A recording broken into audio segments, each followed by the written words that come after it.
Salam satu hobi teman-teman, sahabat Reza Ornamental Fish di mana aja berada. Jadi masih sama membahas tentang budidaya ikan Oscarnya.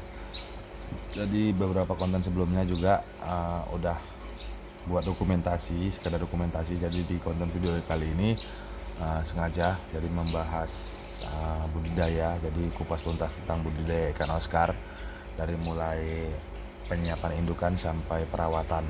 Nah, jadi mungkin teman-teman di rumah yang menonton kebetulan masih baru menonton di channel saya, jadi ajang silaturahmi dari saya pribadi, dan mungkin buat teman-teman juga yang udah breedernya, jadi pembudidaya selama ini, jadi kiranya dapat mengkoreksi, jadi menambahkan, jadi mudah-mudahan menjadi ajang silaturahmi di antara kita semua tentunya. Nah, jadi langsung aja di kesempatan video kali ini menyambung dokumentasi saya sebelumnya. Mungkin teman-teman yang masih baru menonton ingin lebih detail mengenal saya pribadi, melihat konten saya beraneka ragam ikan yang saya hadirkan, tentunya konten ala kadarnya, mudah-mudahan banyak manfaat yang dihasilkan dari konten saya ini. Jadi mungkin teman-teman bisa klik di channel saya Al Jenis Varian Ikan, permasalahan dalam perawatan ikan, di situ semua ada. Mudah-mudahan ada salah satu ikan yang teman-teman pelihara sedikit bermasalah. Nah, terus kebetulan di konten saya ada, jadi ajang silaturahmi tentunya dari saya pribadi.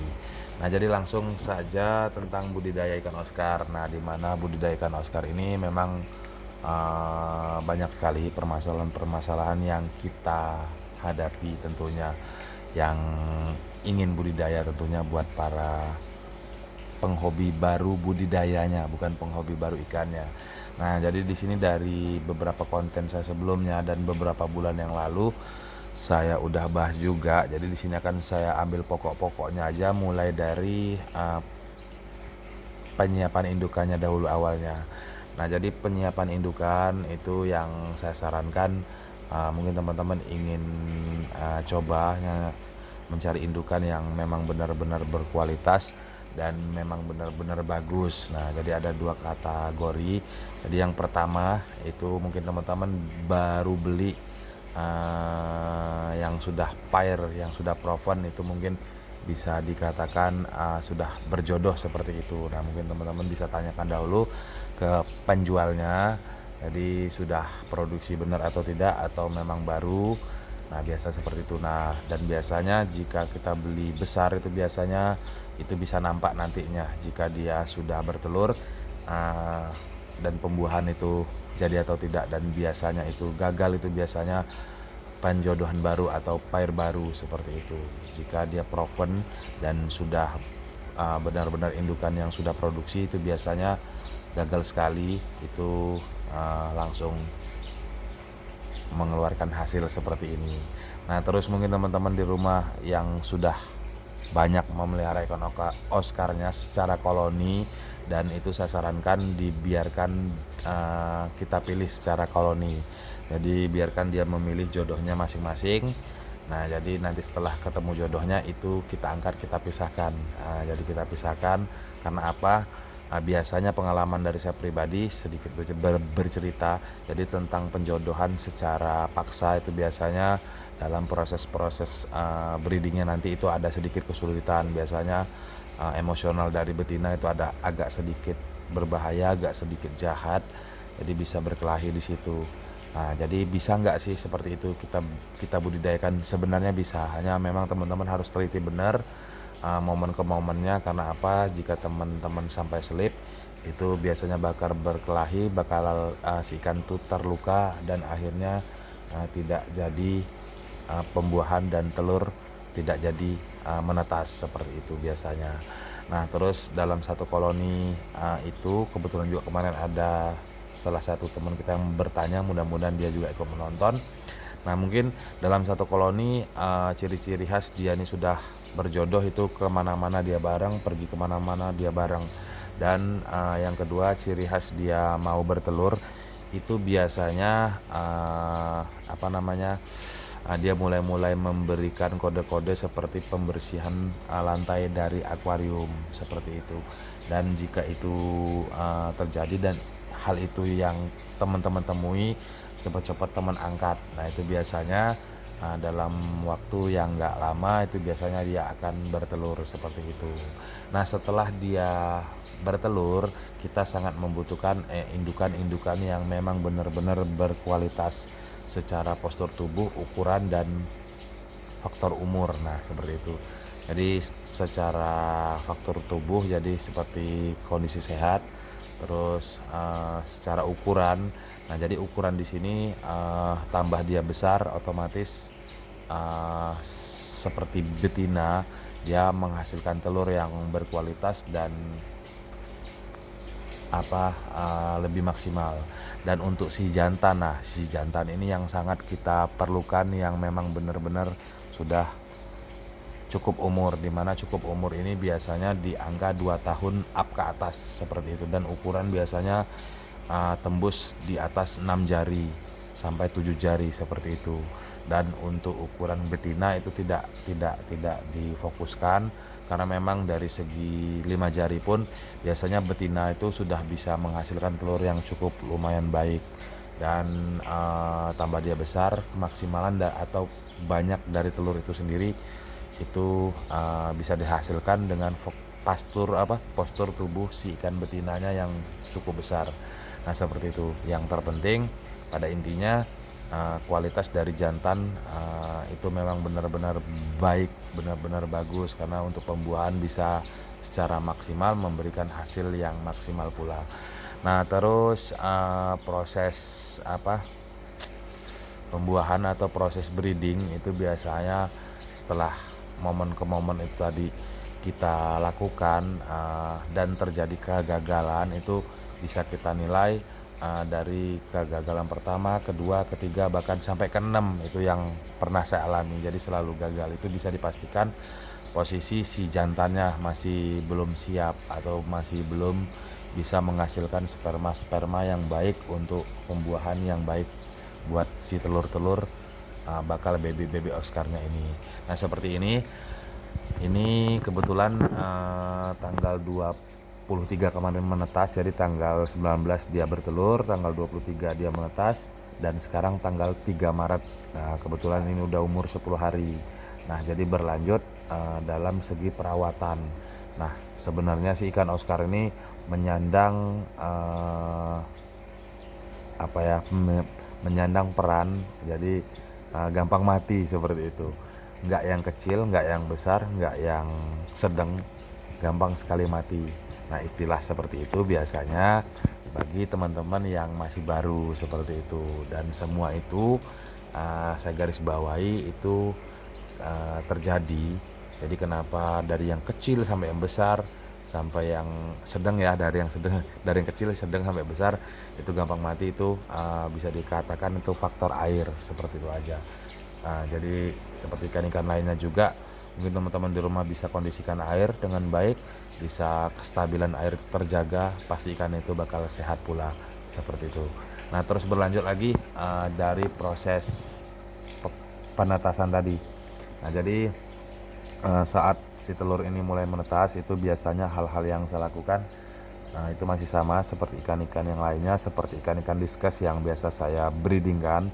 Nah jadi mulai dia bertelur di hari pertama dan berlanjut ke proses pembuahan. Nah biasanya proses bertelur itu memakan waktu 6-8 jam seperti itu amannya ya.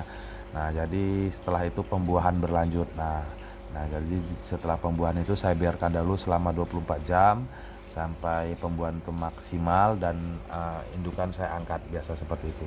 Dan setelah indukan ini saya angkat, itu biasanya saya biarkan dahulu sekitar 12 jam kembali.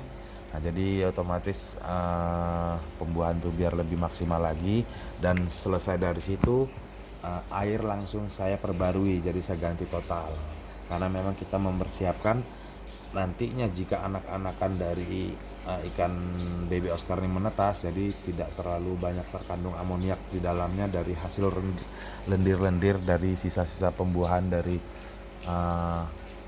si telur ini sendiri. Nah terus dari telur-telur yang tidak menetas seperti itu. Nah setelah itu air saya kuras, saya ganti baru dengan air yang memang benar-benar sudah saya siapkan. Nah jadi penyiapan air di sini saya tidak menggunakan garam ikan. Nah jadi saya tambahkan air yang memang sudah saya siapkan tadi, itu saya tambahkan dengan obat biru. Jadi obat biru juga saya gunakan obat biru yang bagus. Nah seperti itu. Nah terus setelah saya ganti itu biasanya 12 jam sampai 24 jam ke depan itu udah ada mulai tampak-tampak dia sudah mulai bakal menetas. Nah jadi momen-momen ini yang harus kita terapkan memang cukup mepet. Jika kita taati, mudah-mudahan hasilnya maksimal seperti itu. Nah dengan catatan indukan yang memang benar-benar berkualitas tadi seperti itu. Nah jadi setelah semua terlihat menetas itu biasanya di hari pertama itu sudah mulai selesai menetas. Proses penetasan ini 24 jam tadi itu biarkan dahulu karena kondisi ini air baru. Nah sampai dia di hari keempat, nah kurang lebih di hari keempat si anak-anak anakan baby ini tadi mulai bergerak-gerak terus berpindah ke pojokan seperti itu, dan seminggu itu biasanya dia sudah mulai berenang. Nah seperti ini. Nah ini udah umur 10 hari. Nah saat usia seminggu biasanya pemberian pakan sudah dimulai. Nah biasanya pemberian pakan itu saya berikan di hari ke-5, ke-6, bahkan seminggu. Nah kita juga bisa melihat biasanya dari mulai menetas ada kantung-kantung telur di perut si baby ikan Oscar ini. Jadi jika dia sudah mengecil itu kita sudah waktunya kita kasih pakan. Nah pemberian pakan di sini yang saya lakukan itu menggunakan artemia atau menggunakan kutir muda, jadi kutir yang masih baru dibuat seperti itu teman-teman. Nah jadi proses pemberian pakan itu secukupnya aja. Nah terus berjalan di usia 7 hari. Nah itu kita membutuhkan lampu. Nah lampu seperti ini teman-teman ya. Nah jadi lampu ini kita gunakan berfungsi yang pertama sebagai pengganti matahari, karena memang usia-usia muda ini sangat memerlukan cahaya juga. Terus yang keduanya sebagai pengurai.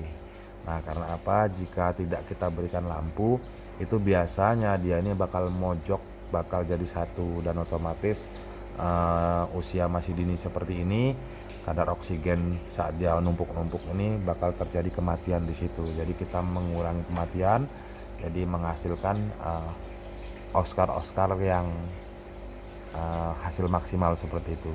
Nah jadi sekedar simple aja, sampel saya matikan sebentar seperti ini. Nah ini lampunya saya matikan, dan bisa teman-teman perhatikan yang dari bawah itu mulai naik ke atas. Nah seperti itu teman-teman. Nah tuh seperti itu teman-teman ya. Nah disinilah kita memerlukan lampu tersebut agar dia tidak berdesak-desakan. Nah jadi timbul luka dan kematian daripada si baby Oscar ini. Nah ini prediksi sih 1000 ekor lebih. Nah jadi hal yang tervitalnya ini akan saya jelaskan semua.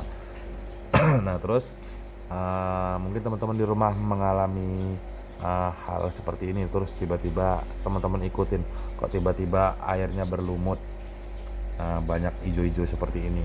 Nah terus itu teman-teman jangan khawatir, dibiarkan saja, karena lumut-lumut yang tumbuh di situ menjadi makanan tambahan buat si baby Oscar ini. Nah terus pemberian lampu ini nantinya ini berkelanjutan dan dikurangi sedikit demi sedikit sampai memang dia nih sudah agak sedikit bisa kuat lah, bisa bertahan berenang tanpa bareng-bareng seperti itu. Nah terus yang selanjutnya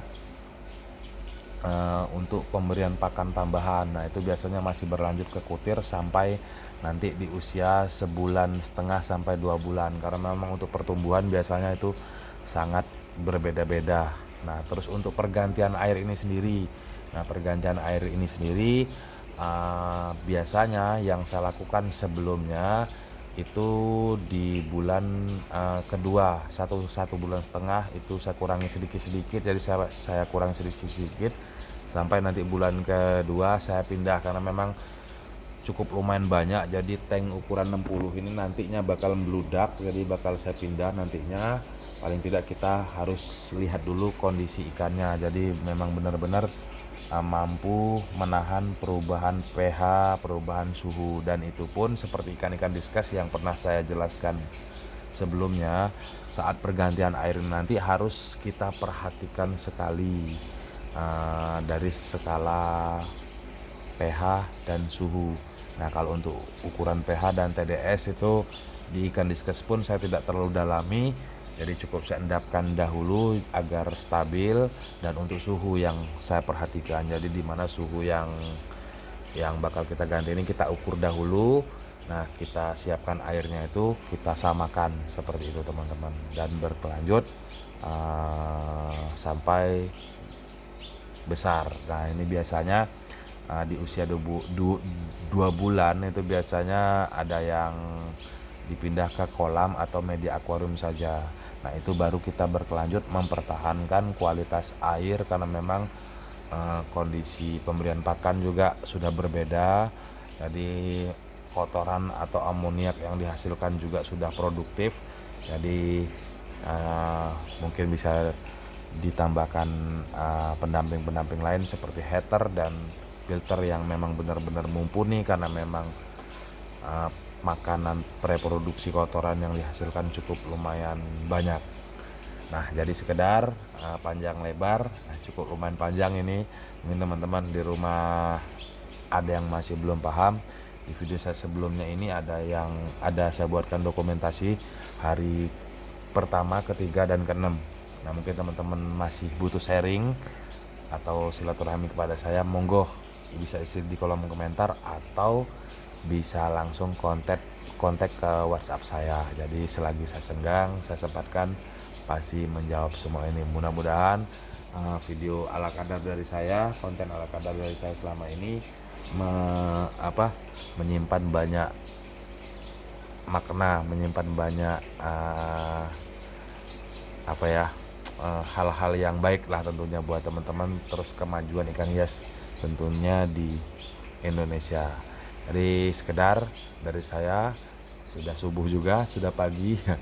Jadi salam satu hobi, salam Reza Ornamental Fish. Sampai jumpa di konten saya selanjutnya.